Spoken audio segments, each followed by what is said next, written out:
जो सफलता के पूरे मनोविज्ञान की नींव है। आज की इस चर्चा में नेपोलियन हिल के ऐतिहासिक पहले अध्याय का विश्लेषण किया जा रहा है। दुनिया के सबसे सफल लोगों के 20 सालों के अध्ययन के बाद तैयार किया गया यह दर्शन कोई मामूली पाठ नहीं है। तो चलिए बिना किसी देरी के उन बुनियादी सिद्धांतों को समझते हैं जो किसी भी साधारण से विचार को हकीकत में बदलने की ताकत रखते हैं। अमूर्त विचारों में भौतिक वास्तविकता बनने की असीमित शक्ति होती है। सुनने में शायद ये एक आम बात लगे, लेकिन जरा गहराई से सोचिए।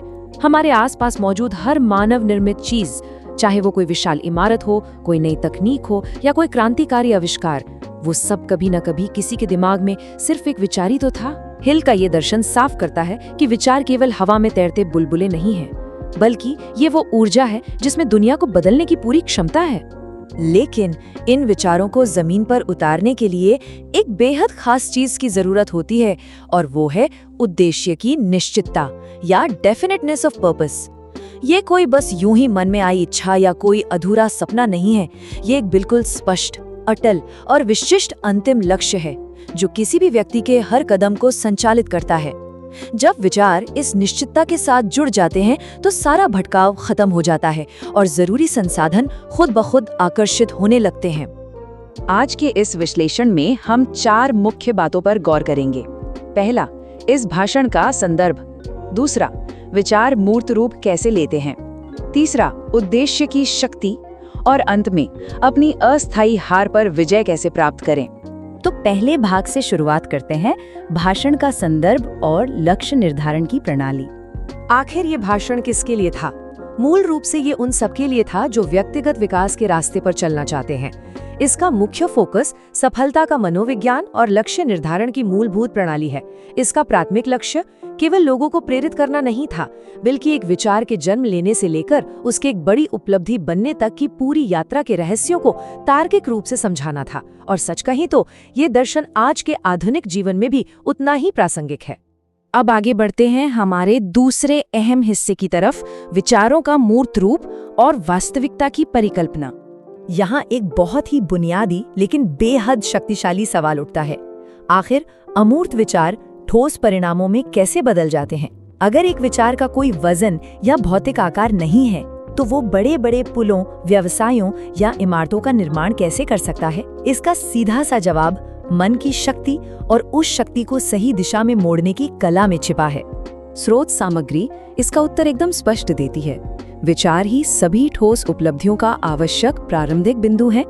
कोई भी महान काम किसी कारखाने में नहीं, बल्कि मानव मस्तिष्क में शुरू होता है।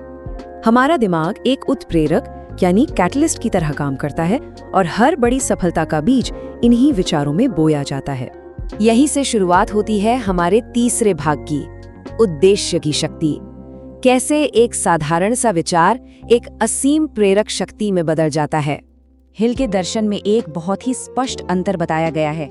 एक तरफ है कोरी कल्पना, यानी बस आराम से बैठकर ये सोचना कि काश ऐसा हो जाए, जो पूरी तरह से निष्क्रिय है।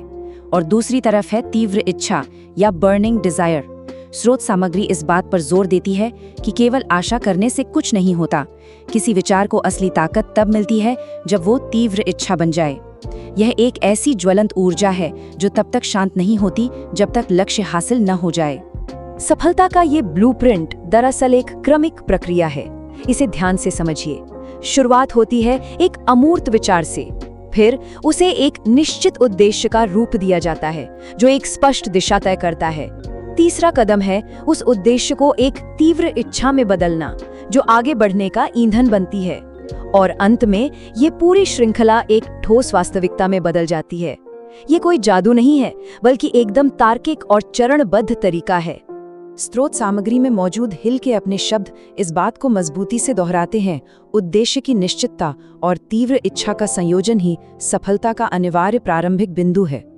उद्देश्य हमें दिशा देता है और इच्छा हमें ईंधन देती है।